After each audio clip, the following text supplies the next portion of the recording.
Hello, everyone, and welcome to this week's episode of Positive EV. My name is Fracus the Third, and with joining me today is Mr. Growling Bear. How are you today, man? I'm fine, thanks. So, Mr. Growling, not many people. Well, I won't say not many. Many people in this Discord have heard about you from all of your discussions, from all of your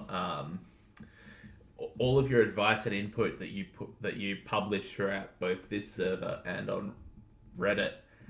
Um, Give us a little bit more of an introduction to yourself, if you don't mind. Mm, well, what kind of introduction? The Growling Bear name, it was quite random. It was when I registered my first Steam account. I used this profile name, and when I registered my Reddit account, I used the same profile name. That's why And it so counts my name or it's my identity within the server. it's just kind of stuck, hey. Yes, yes. Now everyone knows you as Growling Bear. If you changed your name, we would have no idea who you are. so, It's funny, isn't it? so, how long have you been investing in Counter Strike?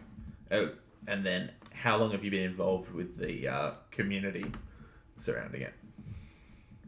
Uh, well, investing in Counter Strike, I think you can date it back to 2014. Did And involved with the community, I didn't become a mod until fairly recently, I think, on the Reddit, maybe 2019 or something like that. Yeah. Okay. So But I've been looking at the subreddit posts since sometime earlier than that. I can't remember when. Maybe 2016, 2015. I'm not sure. just mostly lurking, or were you quite interactive then as well? I I was yes, I did comment, and that was why Neymar invited me to become a mod later on. Nermal did. The infamous bot Nermal. Who almost never posts in the Discord. Is he a lot more active? Are they a lot more active on Reddit? Uh, I think. Sorry, can you repeat the question? Is Nermal more active on Reddit than in Discord, as far as you're aware? As far as I'm aware, yes. Okay, cool. Now, quick question. He So, didn't have the same name on the Discord though, on the subreddit. I mean, okay. Um, what would you say was your first first investment into CS? What was your very first time you went and purchased a product and went, I'm investing in this for future gains? well, it's after I heard the story of how M4A4 how going contraband. Yeah. I waited out initial hype and then bought two minimum wear M4A4 how on the Steam market. What were they? What were they worth back then? At back then, British pound was at slightly different value than now. So it was about one British pound was 1.55 US dollar or something like that, and they were under 48 pounds, so 47 something. What? Steam Wallet Fund, that is. So that's about what, 70 US dollars? About then for Uh, that conversion, that's I about didn't 70 calculate. US. I Um, didn't calculate, but it was very cheap compared with to today's prices. yeah, what would the same? Let's go on to buff for pricing. So an M404 HAL minimal wear is currently sitting at a bit over 3,100 US dollars. That's not a bad return on investment for Oh well, I 60 didn't keep bucks. it all the way, No, what? but I would have made more not keeping the M4A for how, but by compounding, making other investments. Okay, what have been your what are you? Actually, something that we can that I would like to ask that other people like to ask from people who have succeeded in CS is what's been your worst investment? Worst investments, yes. You mean in terms of the percentage loss, or in terms Either of the total money loss? percentage loss, time loss. Like, has it just have you bought something and it's not moved for 5 years? Have you like what? No, actually, I jump from game to game, so I haven't had anything stuck for that long time, for that sort of such a long period of time. And percentage loss, I can't remember. And in terms of a horrendous one-off loss, not really. Missed opportunities, maybe. Missed opportunity is what's probably been your biggest missed opportunity then. Well, they are just too many. So I think I don't know. Well, it's I think if you're talking about missed opportunities in terms of potential value gained, I think I reacted quite slow to the rising in price of the case prices in 2019. Yeah. Okay. The trend was becoming to be a bit more obvious at the time, but I didn't jump in the first instance, and I didn't just go crazy and sort of start full-time buying those things. Full time. You mentioned full time. Do you invest full time into CS or No, only since like 2020, I think and after March, I think I've been doing not full-time wise. I mean, last summer the prices were very high, so obviously I wasn't buying back at that time, so I kind of had a bit time off. yeah. So, you also invest in another game, Dota. That's correct. Yes, yes, yes. Would you mind explaining the difference, uh, the, the differences in the Dota market or other games that you invest in compared to Counter Strike? What are the main differences? Well, this is a hard question actually, because the other games have thrived at different time periods of time. I think the main difference is CS:GO is not dying or dead or sort of half alive or not doing so well, while the other games are probably, yeah, they are probably in that sort of category. Oh, so you believe It is hard there's to make money from nowadays. okay. So you believe that there are other games that are now starting to drop off and basically die. Well, I think I've only involved in the largest games in Steam. So that would be I started with Dota 2, and I wasn't as fully involved in CS:GO initially, and then but I did, well, the how and etc.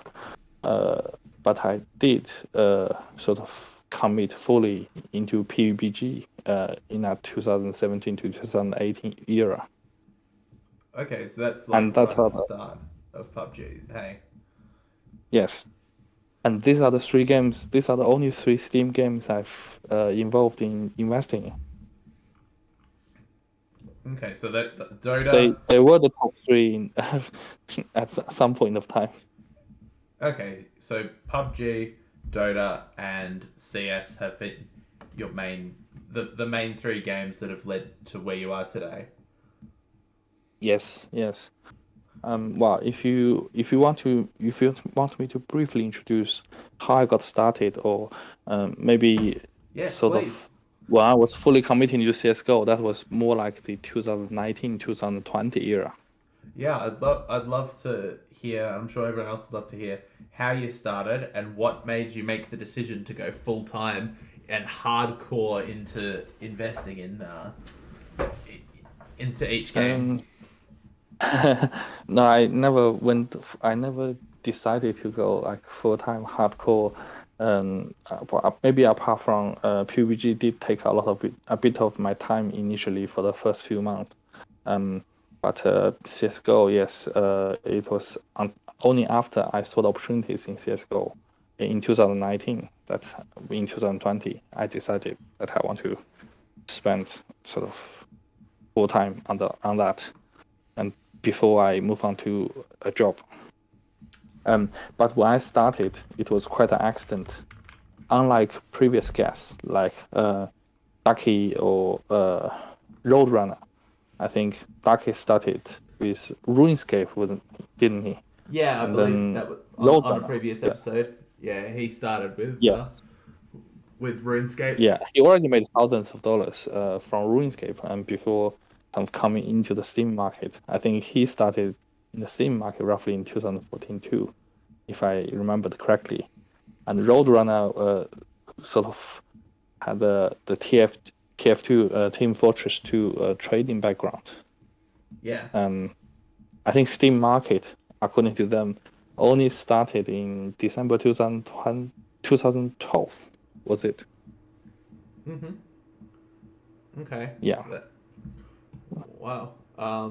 So it was all a bit of an accident. So Really? yeah, I had a. mm, How? Like, explain the accident. How did it all happen? It's because of my classmates wanted to play Dota 2. Um, so I never played. Well, I did play a little bit of Dota 1. Such a big game back then, I think, but I only played a few games, and I was trash, and I never knew what was going on. Yeah. But my classmates wanted to play Dota 2, so they told me that it was not even you had to apply for the beta key. I believe the beta key was worth something before Dota 2 was fully released in summer 2013. Okay. That's not important. The important thing is I did get a beta key just before the full release, and I started to play Dota 2 Yeah. with my lab mates initially. Uh, but the whole thing got me started was quite a bit of a accident. I It was the Halloween event of 2013 it was the Halloween event of 2013 that was probably late October. Um, that they had this diatite chest Yeah. that you have to buy keys to open.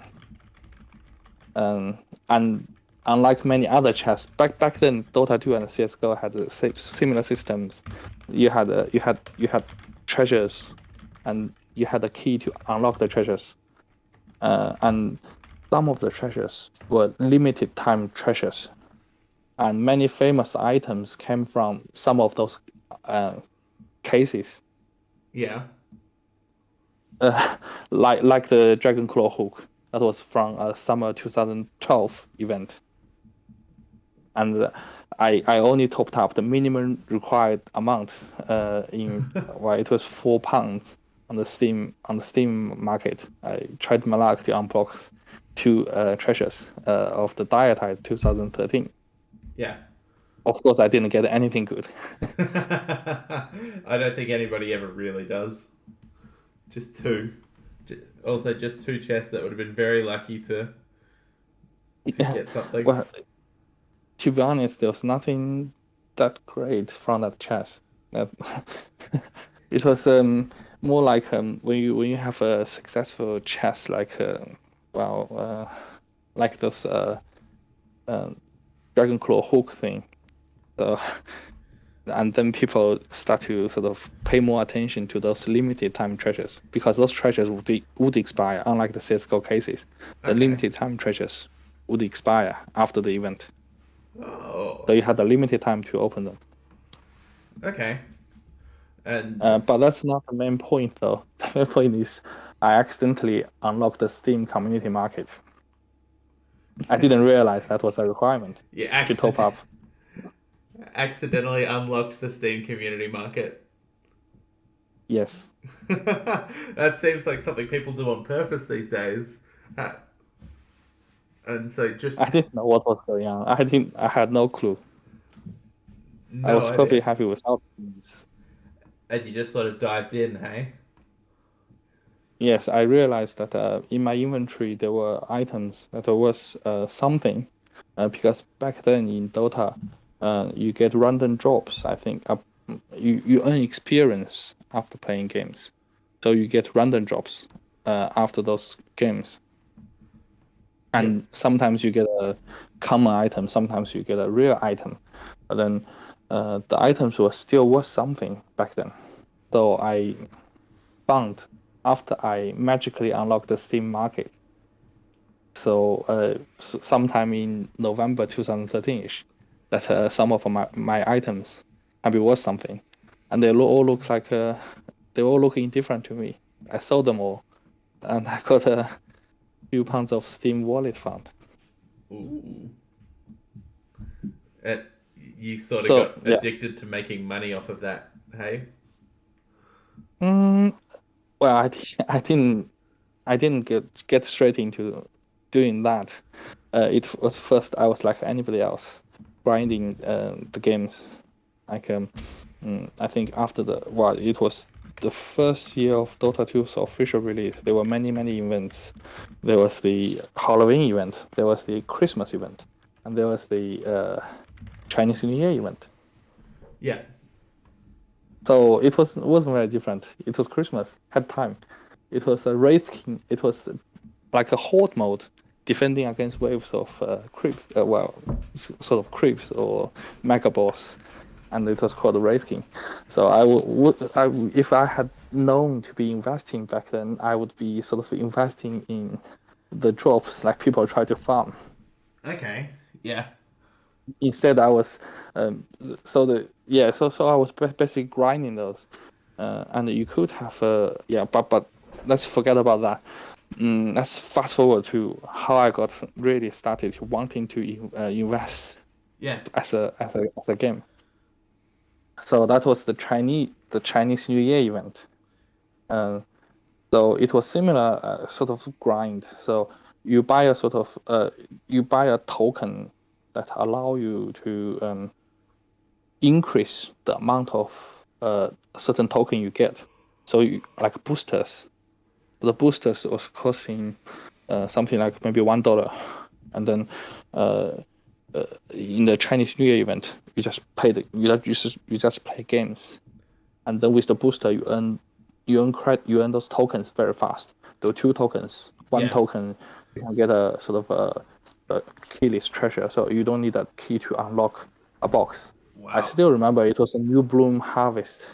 I guess Yeah. back then Valve kind of wasn't very good at balancing the market as they are today. No, they won't. So yeah, because any sort of new things could happen, um, and and I was looking. So basically, at first, when you grind it with the booster, you can actually make a bit of money with the first token already. Yeah.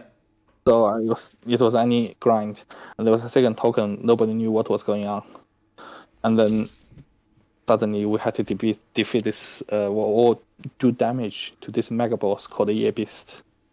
Yeah. And then there was a bug at the initial few hours of that event. I happened to be there. So I think it was a hero called Visage or Visage, however you want to call it. It had birds that can go off the map, and the Year Beast would try to. Well, if you do know what you're doing, you can trap the Year Beast and then just do DPS on the on the boss. Okay. So I found it in my second game. So I just but only I had the tokens, and the tokens was used to buy equipment in that that token. You Yeah. instead of buying those things with the gold like a normal Dota 2 game, you had those tokens, and then you use tokens to buy them. So they had no token, but I had. But they knew what was doing, so I asked them, guys, please hang around. We make a just team. We know what we're doing. We just keep farming. Yeah. And so being able to buy with these tokens instead of gold is basically like almost like free money. Yes. If I had been thinking that they get the same as mine, as they get the same amount of reward as me, but I'm actually the only one with the token, then then this would not happen, right? Yeah. So yeah, so basically everybody gets the same reward, but I got the easy job because I play carry, and usually it's the right click hero, and they played sort of the debuff buff ones. We tried different carries and sets. So you had minus armor, you had boosting attack speed, all that sort of thing. Yeah, so they had to occasionally click, while I just have to sit there and drink tea. So quickly I gained. It was yeah, it was very popular at the time because it was able to unlock a lot of the good items at the time, but with an auspicious title. Okay. So that was how I got sort of more than £30 for free Steam Wallet So just in a few hours. so 30 pounds in a few hours. Yes. How how much would you say in pounds you've got invested today then? And so this is 2014 or No, there 20. was nothing because it was grinding. It was grinding the chest. The grinding part Yeah. make your money part back and a bit more, I think. And And nobody knew what the second token was, so that was free token at that time. and so it, and so you've taken that money though and invested it into other things like the howls, like And I actually putting a bit more money in that. I thought this market is funny. This market is very interesting. Yeah, so I topped up about 60 pounds each. So I had sort of just over £100 Steam wallet. so So I want right. to play the market one. Yeah, and so you gave the whole market thing a go, right? Yes, yes. And I Uh, made many mistakes even when I started. I mean, everybody does make mistakes. That's nobody can predict the future. Initially, I was more of I know the power of compounding. So initially, I was happy with sort of 15-20% profit if I can get out while in a reasonable frame of time. So I would get out of many things very quickly. That's why even up to a later point, initially in 2014 there were ample opportunities. So almost every month or 2 months, you will find an opportunity to invest in something and get out with a bit more money. So so it was compounding mostly, and a few good opportunities. How did you avoid spending that money like along the way? Like what? No, I've been actually I've been spending that money. Um, initially I didn't know what the Steam wallet would do apart from you can buy games and do other things with it. So I was playing the market game. My objective, I wasn't trying to maximize my profit even.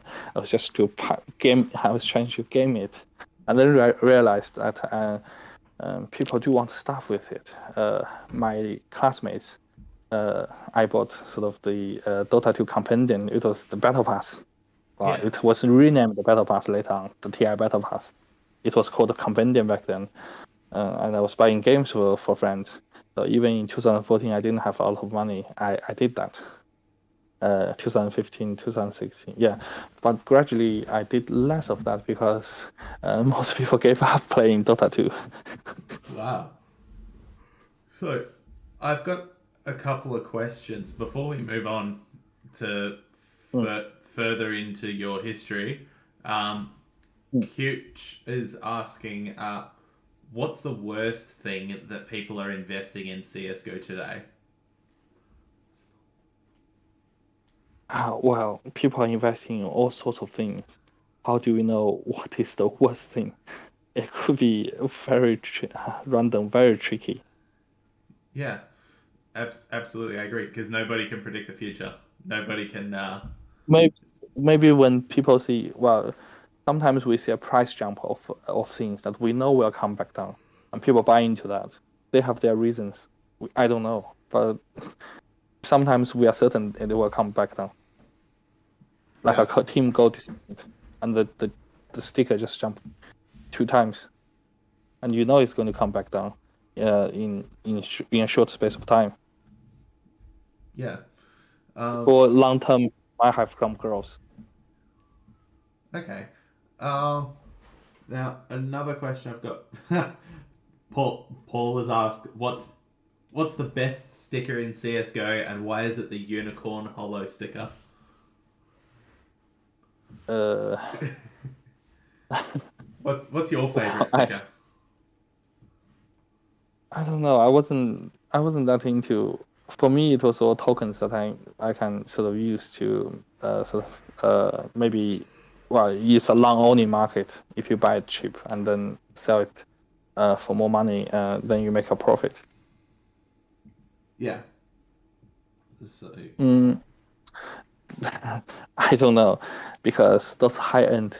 Well, I know the Cattle 14 holos. They look amazing, but I was never into those high end stuff.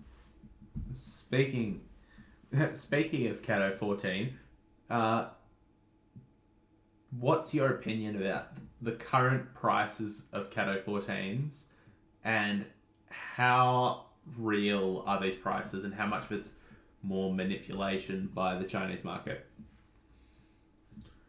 and this Lunaris Mm, fellow? this is um this is really really hard to say because Just uh, wow, you it's to deal with, or you, if you want to make money from the high end items, to deal with the that, you need to know the psychology of the rich people.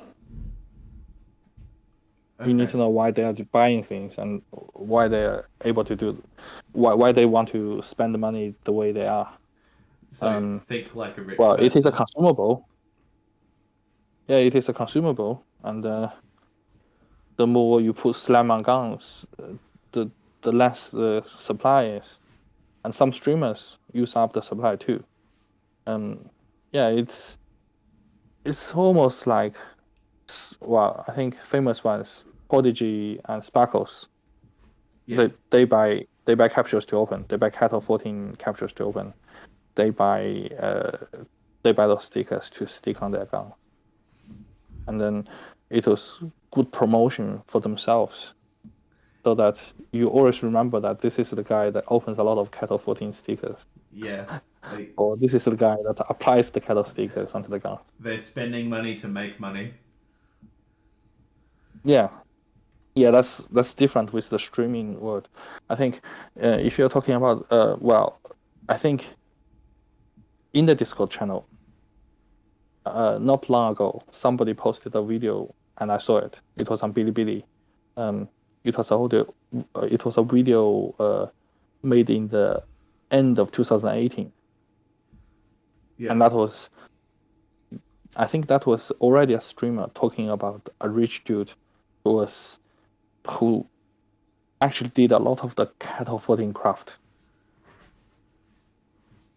He Yeah. had the money, so he didn't care about the money. He spent, I think he spent maybe 6 million Chinese yuan in total. Oh Uh, god. yeah, and, well, if you look at that video, it was actually very very interesting. And if you look at the sticker values and the guns with the stickers of the of today, it will be much much higher than that. He would have made sort of, well, if he had kept all that stuff. That video he was making was saying, the streamer was making for that rich dude was saying that this guy want to get out, so he's selling all of this, Holy and moly. he was going through each of the items, like when did he get it, how did he get it, why did he get it, and somehow he mentioned that this guy probably single-handedly initially increased the prices of the cattle floating stickers, because he bought so many. If And you look at that, he in his inventory, I remember there were like almost 20 Reason Hollows, iBuy Power Hollows, the what's that, Dignitas. Yeah, so there were just tons of unapplied hollows, and the ones he applied, so many full-time crafts. He literally like hundreds of cattle hollows he crafted himself. really, He actually bought the cattle hollows and raised the price. And he was saying the Westerners wasn't selling him, didn't want to let go of the cattle hollows because for a low price because he was buying so much. He didn't care. He just bought all of them and stick on stick on his guns. damn, that's. Oh, I'm trying to think about how much money that would be today. Like a single Titan Hollow Cato 14 is like what, $80,000?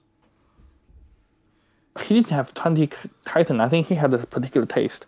He liked, well, he had a lot of Titan 4 times crafts, even including the one that changed the hand few times. It was the souvenir Dragonor, factory new souvenir Dragonor with 4 Titan hollow stickers. Oh, I think a few people have seen that one, that gun before. That's Yeah, he has so many of them. He has the AK Vulcan with the 4 times Titan hollow craft, of course, and he also buys skins with those crafts back then. And yeah, because the streamer made a video in 2018, I believe this guy was probably buying stuff from maybe 2017 when the Chinese server first started. Otherwise, before that, a Chinese has to play on a sort of international server. yeah, It didn't pass the censorship. The perfect world proxied only proxied CS:GO in China in early 2017, I think. really. So I assume that's the sort of timing. The guy just the guy is, but that's yeah. So if if you're interested, maybe we can find that Bilibili video and you have a look. We'll see And if that we can was find that amazing old event. video. Yeah, see if we can find Yeah, it. well, we can do it after the podcast, of course. Of course, we can have a bit more of a dig once we've got some once we've got some time. Hey, that'd be good. Yeah. Oh goodness. Let's see. So just looking through a couple of these other questions. This one's actually for something that's quite recent. What's your favorite RMR sticker aesthetically? Doesn't matter how rare it is, if it's blue, a purple, a pink, or a red. What's your favorite RMR sticker? I like the foils. I like the Tailu foil and the Fnatic foil. Yeah. Nice. And actually, there's a question I got asked a while ago to ask you. What? No, not what. How many glove cases do you own? Still. Oh, I think I still have maybe about 65,000 glove cases. 65,000 glove cases still.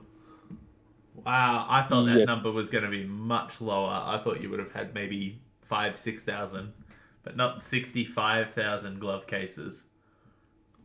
No, I just didn't. I didn't sell them. Wow, yeah. Even in amongst the hype, they hit $4 Australian. Did you sell any at that price point, or? Actually, I didn't sell them because I was sort of the patch came out. I was busy buying cases. Really? And actually, if I did want to sell,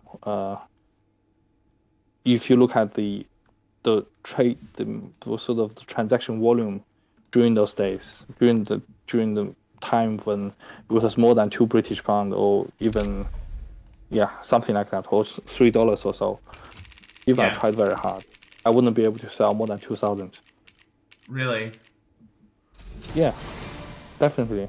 That's why when you have a small portfolio size, it's easier for you to move around. Yeah, I guess it would be just easier to move around. But holy moly, how do you go selling about? How do you go about selling a position like that? I know it takes a lot of time. Like, there's 55,000 glove cases on the market, and just you have more than what is on the Steam community market. Yeah, yeah, definitely. Do do you just It's put up? actually it's not very tricky. You have to put up sort of a reasonable quantity at a time. Maybe spread it at a few different cents, and then it will sell. I actually sold maybe around 100,000 glove cases between the end of January to April, Yeah, um, and that was I think in February there was a time I didn't sell well. So even in the space of less than maybe less than 3 months, I sold that many. Of course, back then the liquidity on not the liquidity, the sales volume, the daily sales volume on the glove cases was slightly higher than now. yeah. What's But that was purely on the Steam community market. And da- did daily you volume? notice It me looks like selling is it? around 2 to 500 cases a day. What? The on glove cases on the Steam community market, they're around 2 to 500 sold per day. Uh, I think it's about 15K today. A day. 15,000 a day. What today? Yeah, Uh, you can check. You can check. You can this get this the week. CS:GO stash. Yeah, you can check. Uh, CS:GO Stash has those numbers, do they? They only have today's. If you want more, or if you want the last year's, you can check Steam Analyst. Let me see. Glove case. So glove case, $2.47 on Steam. Uh, Maybe I can't use CS:GO Stash properly. Market details, trading stats, listings. Oh yeah, number sold 11. Okay, 10, 11,000. Okay, yeah, no, I was wrong. I'll admit that. Yeah, 11,000 per day. So it's not very Okay, yeah. So you just need a few weeks to sell them. hard. Would you sell it across like one or Probably two weeks? well, maybe 2 or 3 months just needed, but I don't think it should be more than that. And if I sell some on buff, I can sell them off even quicker. Yeah. Oh yeah, buff. You can really pump out the sales, can't you? When you have both Steam community market and buff, if you want to and just pump out everything quickly, it's easier. Yeah. What would you say is your largest position, if you don't mind sharing? Well, I know well, Spectrum I 2 is can tell good you for you. everything. So it's the glove case is definitely one of large holdings. Um, I have 500,000 Spectrum 2 cases, Half a and million. God. How many yeah, accounts does that take? doesn't take many accounts actually. I sort of yeah, 20 accounts can take care of 1 million cases. I guess, yeah, with the new storage units. Yeah, storage units are nice. I didn't realize that initially, but then I realized the storage units are nice. And they make life a lot easier, hey? Yes. Oh, man. I'm just. I can't imagine Well, I having have that many yeah, yet at this point in time. That's amazing. yeah. I think after the non-prime patch, I even bought 45K more Gamma 2 cases. So I've got 75K Gamma 2 cases. Maybe 300K Chroma 3 cases. I I think I think I've only got 500 Kamatus. I've only got small positions. Oh. Yeah, and I think I have 180K clutch cases. that I bought pretty cheap. Wow. How much time do you spend putting things in and out of storage units? Once they're in, I don't want to put them out until I want to sell them. Yeah, it was a lot of time. So I actually worked pretty hard since March last year. I remember RMR. Every time we'd ping you on the server, you would just constantly be saying, "I can't." Yeah, I was buying RMR. Yeah, you're Yeah, just buying RMR. There was literally nothing else you were doing. yeah, I still have maybe close to 200k RMR capture. You still got 200,000. Why? So what's R? I know the EV on RMR is absolutely terrible. Um, Well, I sold a lot of the RMR legends. RMR challenges is currently 48 Australian cents. So about half. So that's about $100,000 then, roughly in RMR, just on its own. You've made a living off of this game, haven't you?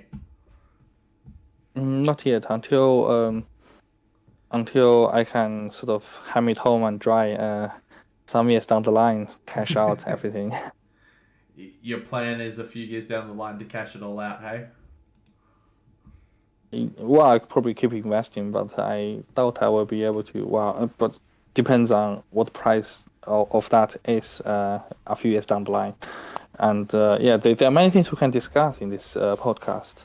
Uh, as we know, recently the market has turned. There was a shift in the events. Oh yes, there has been a massive shift in events for CS:GO. And the market in general, but I found that it's not just the Counter Strike market. It's markets in Magic the Gathering. It's markets on Wall Street. It's crypto. Everything has just been going down, and Mm, yes. So Magic the Gathering, we all know that there was a YouTuber called Rudy, and he seems to attribute all of that to uh, sort of previously the price was pumped up by the government checks, and then now the price is just going back down. And because people need the he's money. saying that yeah. Hmm? You got to pay bills, and you need to live. So people are selling their stuff. I think that's probably too easy of a description. So yeah, yeah, that's probably too easy of a description. As we've noticed in just the last 2 days, a lot of the CS:GO knives and gloves and high-end items have tanked very hard in price. Yes, most definitely. I have my own thoughts on this downturn, but would you share your thoughts? Yes. Well, my thoughts are definitely. Let me start with a bit of the general theories I personally really believe in. One is the Adam Smith theory of in economics. He says the market is efficient. That just by everybody acting on their self-interest, the market price will not deviate much from their intrinsic value. Okay. And that's one theory. Yes, but I'm a big fan of behavioral economics theory. That says there are always times that people push the price up too much, and there are always times people push the price down too much. Yeah, the rubber band gets people.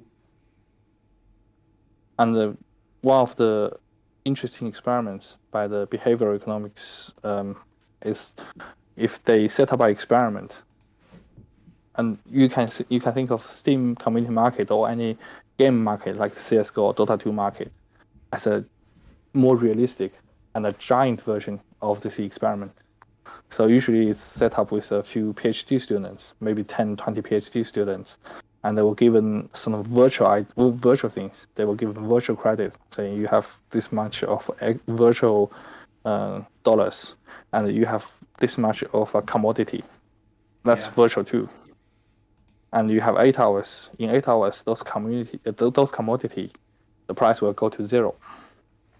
Meanwhile, you want to trade it. You want to try to make money out of it.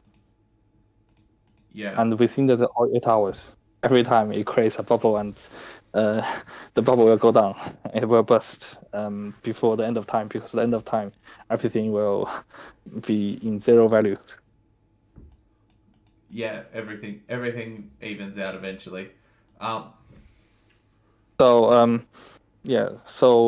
but just simply to say, if one of those games were to die, so everything will be worth very little. Maybe they have some sentimental value. So we are But playing that's this about it. experiment on a much longer scale, Yeah. longer time scale, and more realistic, because it's real money on the line. Yeah. Especially once you start getting into larger and larger investments. Um. My. And this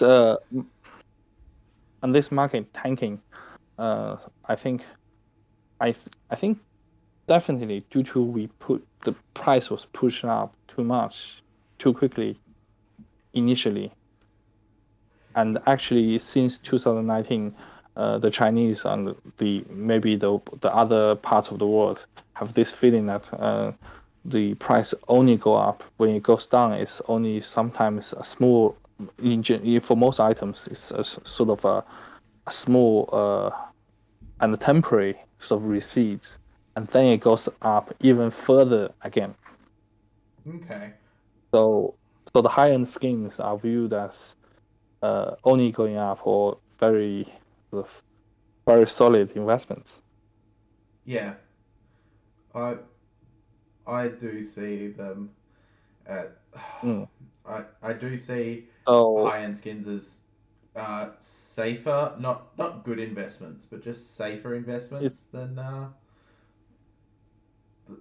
than some others. But they are subject to this fluctuation. These massive it's fluctuations that too we're easy seeing. to say with hindsight that, yeah, well, the Yeah, price is too high, so it will go back down. But nobody knows how high they could actually end up being, yeah. It's all and when crystal they would ball. start to burst. All crystal ball. Um, And the reason, as just as with any markets that goes down, normally because people are spending more than what they were comfortable with during the time of the boom. That's when when the price comes down, mm, People feel the burn. some people some people have to sell, because either they panic, or um, they probably borrow the money on credit card, or Ali or the Alibaba unfinanced sort of borrowing facilities, because a lot of the skins are bought by Chinese. Yeah, And some people might be using their tuition fees, or using the money that they they probably can't normally really. wouldn't. Yeah, Yeah, they normally wouldn't put this much of money in it. yeah. I think that's an So important point for other people looking to invest. Is don't put in more than you can afford to. It's yeah, that's okay. always the investment. Hmm. It's As okay a to not put principle, money in if you have to pay for things to live first. As a principle, you can only yeah if you you have to you've live, you've stated this on podcast, on the Positive EV podcast many times. Only invest with the money you can afford to lose. yeah, because Yeah. So, you have that up there. There's an option that it all goes to zero. well, yeah, yes. When it's a long only market, the worst thing it can be is going to zero, and you lose 100%. If in the real financial market, if you are shorting stuff, your risk is not just the money you put in, because if the price triples or quadruples, you're losing Oh, 300 you're times, yeah, 400, yeah, 300, 400% rather than just 100%. yeah. It's just a ridiculous amount of money that you can lose. You, I see options very much as gambling, and I think they are for the average user. It's not options. Okay, so maybe it's called option. Options actually, strictly speaking, if you are leveraging it, there are a few different ways. And futures, maybe you have to sort of close the contract and take the loss or whatever, to sort of, unless you really want to the delivery of those commodities. Uh, Sometimes the thing called options, you have limited downside. Yeah. You are just out of money. Do, You do have an option to sell or you have an option to buy, curious. but you Outside of CS, do you have investments like in stocks and such like? I Or used to, yes, in 2019 to early 2020, I actually traded the market. But in 2020, I decided that I can see the returns in CSGO. yeah, It's more sound. and so you decided to take the risk of Yeah, I decided to, I want to take this opportunity. yeah. Yeah, Is but I mm, guess because how old are you now, Growling? If you don't mind, 31. 31. You have still so much time ahead of you to make to make money. Uh, you've taken a big risk in CS and it's paid. It seems to have paid off for you absolutely fantastically. Not yet, not yet. We have to go back to the topic that we started, like the recent tanking price. I think it might have consequences on the case prices if Really? the price continue to go down and the price stays low for an extended period of time. I'm not saying that um, the case prices are necessarily going to drop, but if it drops at these current prices, and if they stay this low, you might not say this current price is too low. Maybe you won't see huge impact on those formerly non-prime cases that we are mostly interested in investing. Yeah. But if this price keeps dropping to an even lower point and stay there for a long time, then it might start to have consequences in slowing down the growth of the case prices. But also, would you agree that I, I'm of the belief that slowing down growth isn't necessarily a bad thing. Having a period where it trends sideways, to me, is Um, absolutely okay.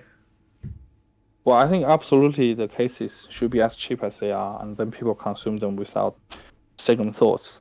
Only when the quantities meaningfully go down that the prices can eventually go up. Can eventually, well, if but we can't stop people or other players in the market not to speculate on the case prices and push the case prices up immediately after they go to the real job pool. Yeah. Oh, But what I'm saying is the key to consuming the supply of the cases would be the unboxing rate. When the skin prices are affected, they uh, there are probably less people willing to unbox cases, and we'll see from those monthly estimated case opening rates if the price stay that way or like it yeah. keeps dropping and stay low for a long time. Um, but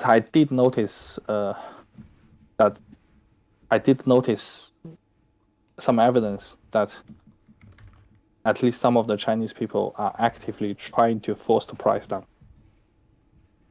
They're actively trying to force it down? Yes. Okay, what? So I never imagined, because this is, well, I can't say this is correct, but I'm just saying this is my opinion. Your opinion is that. So just as just as when they were trying to pump the price up, So they would buy sort of all the lower priced ones, and half the people wouldn't even send the trade offer because they thought the price went up. So they would rather have their BAF account locked for a few days than sending the item through at this perceived lower price. Yeah. And it is the same above. Uh, they can list the item at a lower price, but never send the offer if you want to buy it, are creating panic. So they're just creating panic. Uh, Yes, if you think about it, um, if you aren't sort of investing in long-term items, like people like us, yeah. if you're just trying to if you're just trying to manipulate the market and pump and dump, Uh, how do you make money? if they're trying to force the market down, are they trying to then, um, are they then going to try and buy it while it's still cheaper, or what are your thoughts there? Yes, that's the eventual goal. So this is a long-only market. There are no other ways for you to make money. You have to buy low, sell high. Yeah. Not buy So high, sell low. previously they've already bought a lot of items at a relatively cheaper price, and they forced the price up and Yeah. dumped a lot of the stuff at the higher prices. So they have a lot more money than sort of inventory now. They probably have very low inventory, and you don't need a lot to create a panic, force the price down. And Yeah. since you have such a motivation, you spread the rumor as well, and it's Yeah. full of them. So it's so they were using reasons because the reasons people always attribute the price going up or going down to a few different reasons. But maybe that's just what's on the surface, not what's beneath it. Yeah. So they were saying, oh, okay, the player number has dropped. Whatever is more scary, they will use. If you look at the CS:GO website, the number of unique players, number of monthly unique players, dropped from just under 27 million to 23.5 million. So you can work out the percentage of that. It was just sort of less 30-ish than percent. 15%. Yeah. Yeah. And then if you look at the Steam chart number, so it went from average 800,000 online to 525 online, right? Yeah. So that seems like a almost 40% drop. Yeah. So they're using that number saying this player base has went down so much. You see, just get out. And there were rumors saying, all the merchants are dumping their stuff. They want to get out. Yeah. But actually, they not many those pump and dumpers. They have a lot of items by now. When the price was high, they already sold most of it. Okay. And now they're going to So they were start just looking for using times those to buy. reasons. Hmm? Now they're going to be starting to look to, um, look. Now they're just going to be Well, looking to we don't. buy. I don't know because then they will be too predictable. You see, they it's all psychological game. So it's never what you expected. Yeah.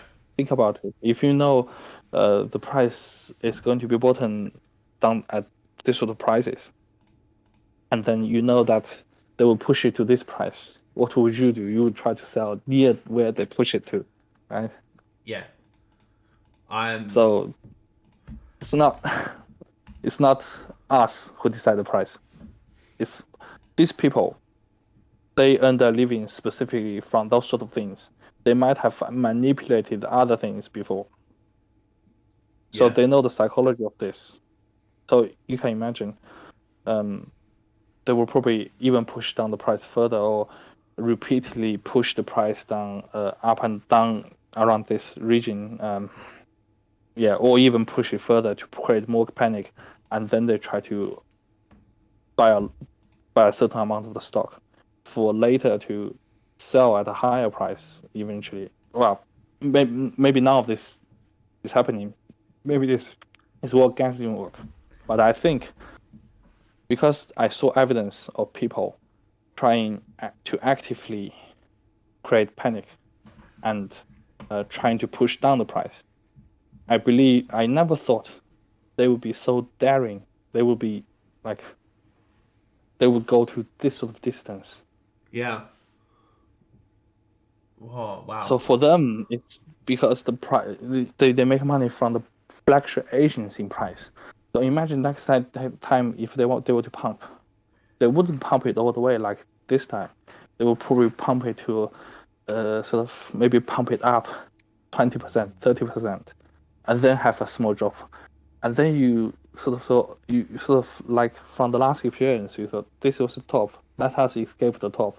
Maybe it's going to bottom, and then a lot of people dump at that sort of price, um, and then they force it up again. So Yeah. and when the price is going up, you sometimes you don't want to sell. So normal players have that tendency too. So Yeah. and They yeah, want to the greed time the is top. always greed and fear. They want to try and time the So top. yeah. Um, So if these pumpers were actually what I thought they were doing, then we are probably going to see pump at some point, maybe this year, maybe next year. yeah. But their ways will be, people will be less and less prone to the market manipulations, Yeah. and it will be harder and harder for them to make uh, large margins. But it was huge margins last time. I imagine the second time around, it will still be large margins. They will probably still make 30% instead of previously maybe 50%. Yeah. Oh, So yeah, if you can do that thing even in a year, that is good profit. nice. Well, my friend. I think when the market becomes more and more efficient and becomes more and more mature, less of that will be happening. Uh, I've heard stories of the beginning days when market wasn't a thing. It was all trading. They were using the century-old tricks uh, of sort of a group of merchants trying to pump a price of a TF2 item or Dota 2 item, uh, and then they would fake transactions, saying, this price of this thing has gone up a key today, and gone up another key tomorrow, and they were just sort of faking the trades. And normal players, they want the items, they just they have to when they jump in, they have to buy from those merchants. Yeah. But that largely stopped working after Steam market. Yeah. Well, Growling, I do have before we end this podcast, I do have one one more question. It's come from outsourced. Before we end this Mm. podcast, what are your thoughts on what the next major store will look like? Major store. Yeah. Oh, you So, mean like golds in capsules. Do we reckon souvenirs are coming back? yeah, you would expect that. We're just guessing at this point, but you would expect the capsules will definitely be there. I think the team capsules will have the same format as the RMR capsules. Yeah. The autograph capsules might have the same style as Berlin and Krakow sort of style. Souvenir packages, they will come back, definitely. I'm not sure how they will be redeemed. I'm thinking that maybe we'll have a different token system that's a bit similar to the Broken Fan operation pass. That maybe different packages are priced slightly differently. Yeah. Or maybe some of the less interesting packages like Mirage, Dust 2 will be cheaper. Mm, and yeah, and maybe what's that? Inferno 2018, Nuke 2018. They might sort of stay at that $3 range, and we might have Ancient Collection a slightly higher price. Yeah. Oh well, my my friend, I think that gives us a good little insight. Hopefully, and hopefully answered outsourced's question. But unfortunately, I think we're at time already. We've already hit a bit over an hour now. Holy moly, that went very, very fast. Yeah, it's I must say it's been absolutely amazing to have you on and to learn a little bit about your history and then just talk about the market in general. Thank you so much for coming on, Growling Bear. Thank you very much for inviting me. I'm honored. Mate, it's honestly, so surprised before all this you didn't have a mic set up really ready. Whenever we played, you'd never, never really were able to talk. But now we've got the mic set up working, and now this is just awesome. It's been absolutely incredible to get you on. Thank you so much Thank you. For sharing your wisdom. I'm sure we'll have another chat at some point about the future of investing, different investments, and continue sharing your experience in amongst the Market Forums Discord. Thanks.